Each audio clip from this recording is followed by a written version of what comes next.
Okay, welcome back. This isn't strictly part of the Corvette build as such, but I did say to a couple of people that I'd post a video of the method that I've been using for soldering the brass. So I just thought to do a very quick video. I'll shoot a bit now, and then I'll edit in the bit where I'm actually doing the soldering. So I'll put that together, but you shouldn't notice the join. So first off, what am I using? So as you can see, there's a cheap wooden chopping board. I think this is made out of bamboo, I think. But anything wooden really. You don't want to be soldering on one of these cutting mats because it'll just melt. Anything that's going to melt or burn easily is going to affect the soldering. But this is quite good because it does burn very slightly, but only sort of the surface really.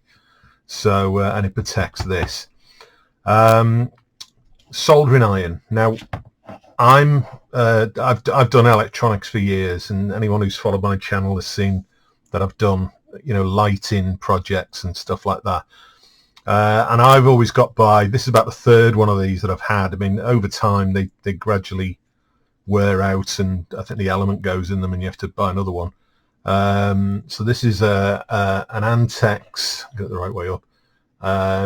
It's a 25 watts soldering iron, just basic, straightforward one. You can get different tips for it, but that's the same tip that I've had on it since I bought it. And it's really just for printed circuit boards and electronic components and things like that. And I wasn't sure whether it actually worked for this, and I was going to sort of set out and buy a proper soldering station and everything. But I thought, well, I'll give it a go, and in fact it is working. So I think I can persevere with this for the time being. Obviously this isn't plugged in at the moment, but obviously it gets very hot here, so you don't want to be touching the end of your soldering iron. And the other thing this comes with is a stand. This fits in here, and basically it tends to tip up when the wire's on the floor, and that obviously sort of allows it to be hot without touching anything while you're using it.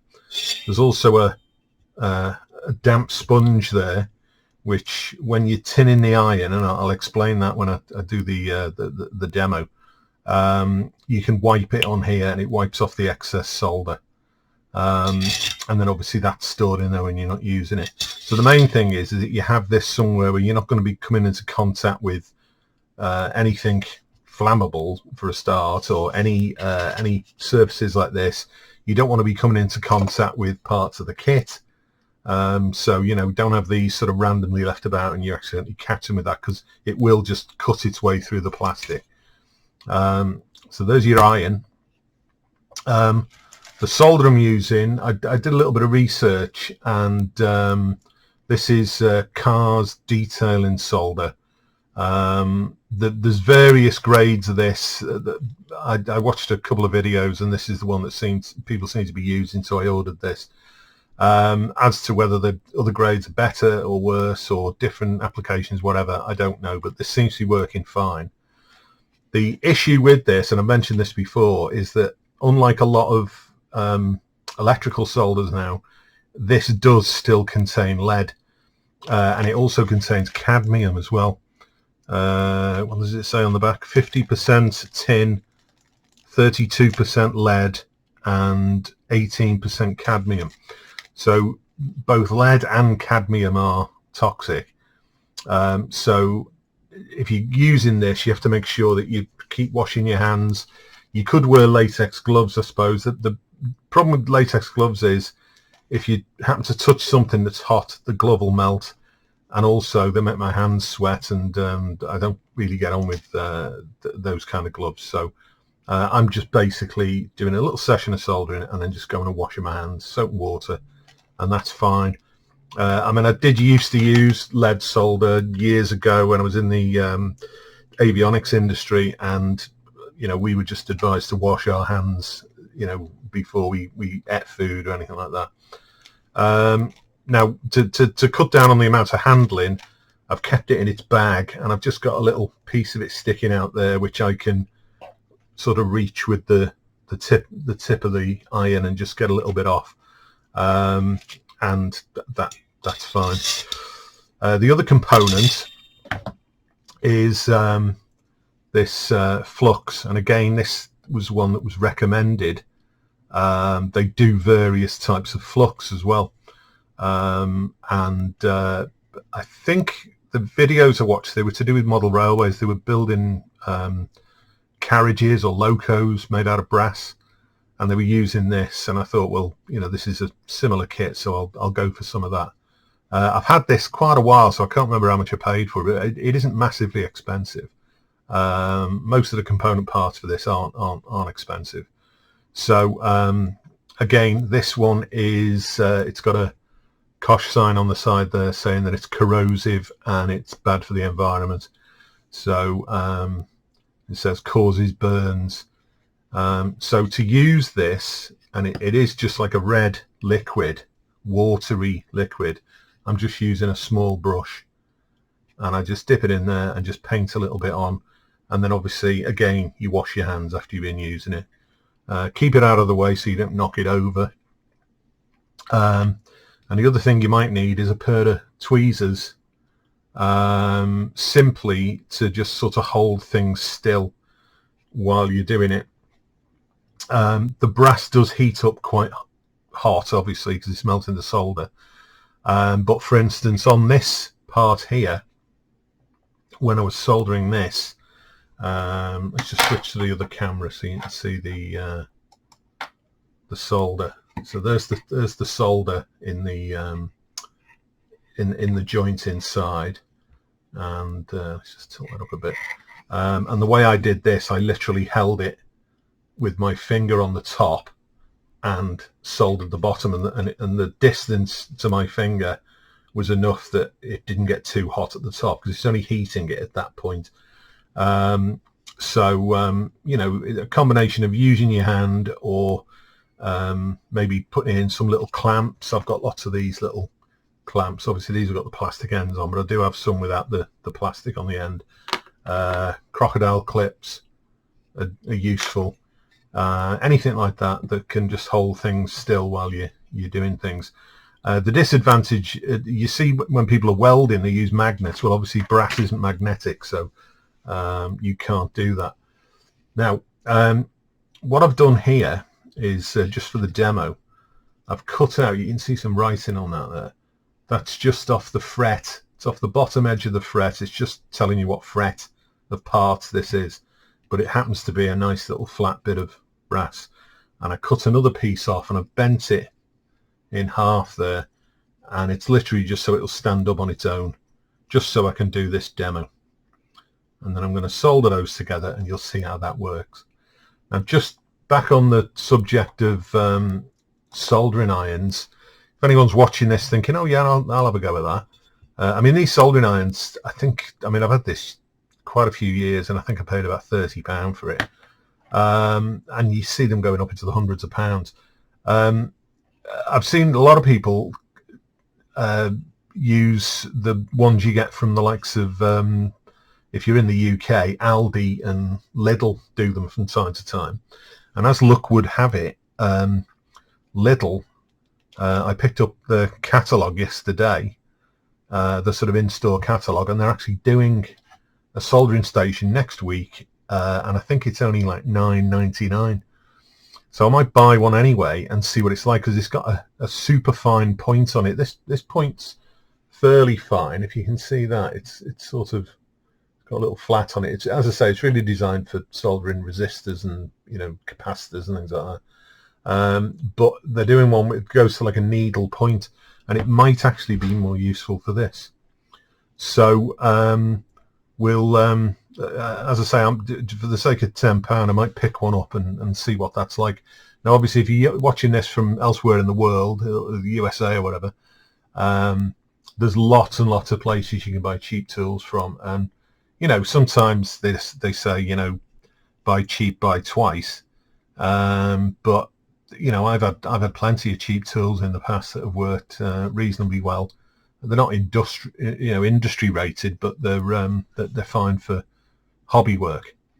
And where this is going, and the next step for me, just in terms of what I'm going to be soldering next, is this is the main gun housing. Obviously, there's a barrel. The barrel's in white metal that's going in there, so I won't be putting the soldering iron anywhere near the white metal because it'll melt it.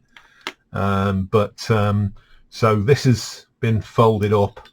It's not been soldered yet, but you can see the joint. Where are we? There at the front. Let's get it in the right orientation. There you go. So you can see where that's got to be soldered to the front edge here. And I'm thinking of actually soldering this from the outside because I don't want to end up filling all that detail in on the inside with solder. And then there's various things attached to this, like sort of brackets and things, which then allow this to sit on top of the gun. So a lot of this is going to be painted and then attached later on. So, but I want to get to the point where I've got to that. Moving back to the drawing, if I can just grab the drawing here, you can see in the kit there's a choice between two styles. There's this one with the rounded edge, but because I'm doing the Snowberry, I'm going for the square section one, which is actually a lot easier to build because you do have to put a bend in this. And there's lots of little details, things that have to be attached to it. Some of that will be soldered on, some of it will just be glued on with CA glue. So what I'll do, I'll get set up, and I'll see you in a moment for the demonstration. Okay, so here we are, all set up for the soldering, and you'll see on this close-up I've used a little bit of tape just to stick the plate down at the bottom. It just stops it sliding around on the on this wooden board. I'm going to hold this in place with some tweezers, and you'll notice at the front there's two tiny little bits of solder that I've snipped off with some side cutters, and I'm going to use those as the solder that is going to solder this on. So I'm set up here. I've got the iron's on now. The microphone will pick that up, but you can just hear it. See a bit of smoke coming off it there. That's just on the wet sponge. I've got the solder there just to tin the iron. I've got my brush ready, and you can see the red flux in there, and I'm all good to go. So I'll just explain about tinning the iron first. Now the iron, I don't know whether this will show up very well on the camera, because it will probably go a little. I'm wary about putting my hand in front of the tip, but you'll see that it's kind of like a slightly greyish colour on the tip.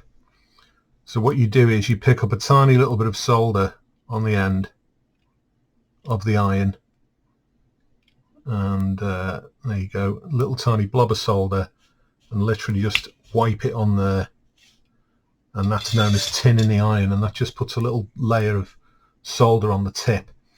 So the next step is to get a little bit of this and put it along there. Now if we switch to the other camera for this now, you'll see that this stuff literally is like water. It just runs into place. Now if this was a component on the actual model, we'd need it'd be in a sort of locating point or in a hole or wherever it goes, but this is obviously on a flat surface, so it may move around a touch as I come to do this. And then I'm picking up these tiny little bits of solder, and I'm literally just going to put them into place next to where I want this joint to be.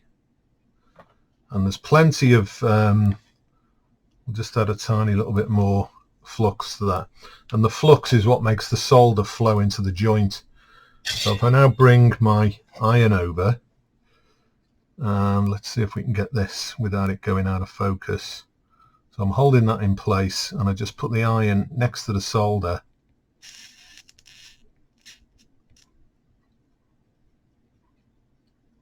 And there it is. And there's your soldered joint. Probably used a tiny bit too much solder there. Probably would have got away with one of those, to be honest.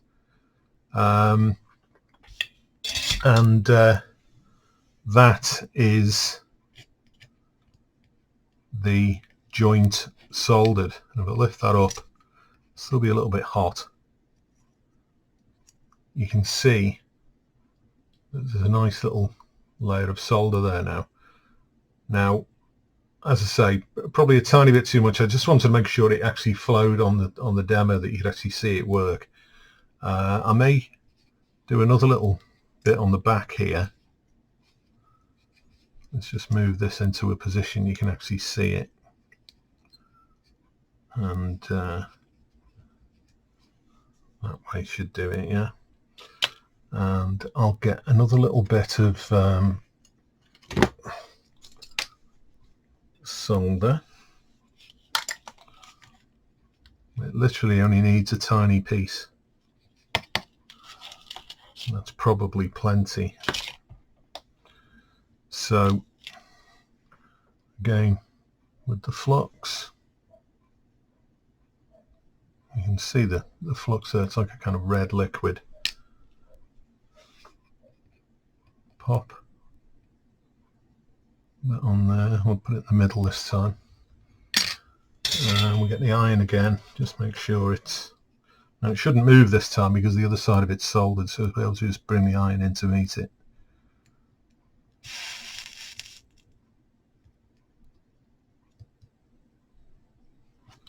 And there you go. And I think, yes, it was, one piece was plenty. Bear in mind, I'm still experimenting with this. It's not something I've done a lot of before. I know really exactly how much to put on with a when I'm putting components together, you know, electronic components. I'd say that's like a perfect joint there. It's just got a little tiny fillet of solder in the joint, and the surrounding area is flat. So there's nothing really to clean off. Now, if you do need to clean any of it off, just go back to the other camera. There's various things you can use, but I find that just very fine, you know, sort of wet and dry, little random piece like that, and you can just get into the joint, and if you get any little tiny nibs of solder, you'll just take them off with that. One thing I would say is do this in a ventilated area. Now, the room I'm in now is pretty well ventilated. I didn't dwell too much. There wasn't a ton of smoke coming off that.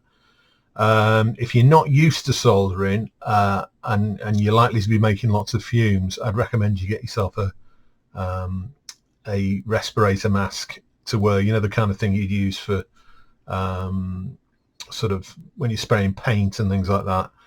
I'd recommend that in order to cut down on the amount of fumes. Open a window. There's a window opening here, so there's plenty of fresh air in here, so it's pretty it's pretty well ventilated. Obviously when you're finished with the stuff, put it away out of harm's reach. You don't want kids or animals or anything getting hold of it, so make sure that you know, it's all stored away. And bear in mind that if you do any sanding or anything, that the dust it creates is going to be potentially toxic as well, so you do have to allow for that. So where I've rubbed parts down in the past, I've made sure I've washed my hands, I've maybe thrown the piece of abrasive paper away, I've rinsed these in a bit of soapy water just to sort of clean them off, and that's the best thing I can recommend. But just going back to this now, so that's nice and cool now. You can pick it up and you can see there, I don't know how close I can get into the camera there, There you go. You can see the joints. It's very, very clean, and it's super strong because obviously it's metal bonded to metal. So unlike if I'd have glued that with super glue and then put some pressure on it, there's a good chance it'd just come off again. So when it comes to etch brass, super glue, obviously brass parts onto plastic, there's no option but to use an adhesive. You know, some of the tinier parts, you can't really solder them, because if you get a tiny amount too much solder, it's going to completely obliterate the part. However, for structural parts, you know, big chunky pieces of brass, this is the best option. And particularly when it comes to the likes of your gun platforms and things like that. I mean, if that was glued, it might last for a while, but then there's always a chance that eventually it might just ping off again. So you know, that's the best method for that. But I hope that's you know, sort of giving you just a little bit of insight. As I say, I'm not an expert on this. This is although I've done a lot of soldering in the past, I've not really soldered brass like this. So it's a bit of a learning curve for me. However, it's something that you might think, well, actually, that doesn't look too difficult. You know, you see things and it puts you off from having a go. But in the end, a little bit of practice and you can get quite proficient at it. And I'm not really sort of daunted by this kit anymore. You know, there's nothing in this that I'm thinking, well, I really don't know how I'm going to tackle that. It's going to be, I'm not going to say it's going to be easy, but it's going to be a lot easier than it was before I was soldering parts. So as ever, thanks for watching. Hope that's been useful. And if you want to make any comments, and I'll come back to you on that. And I mean, possibly somebody's watching this that knows more about soldering than me. They might be able to give me some pointers as well. So feel free to comment. And then the next video will be back on the Corvette proper and a bit more progress. Okay, so thanks for watching.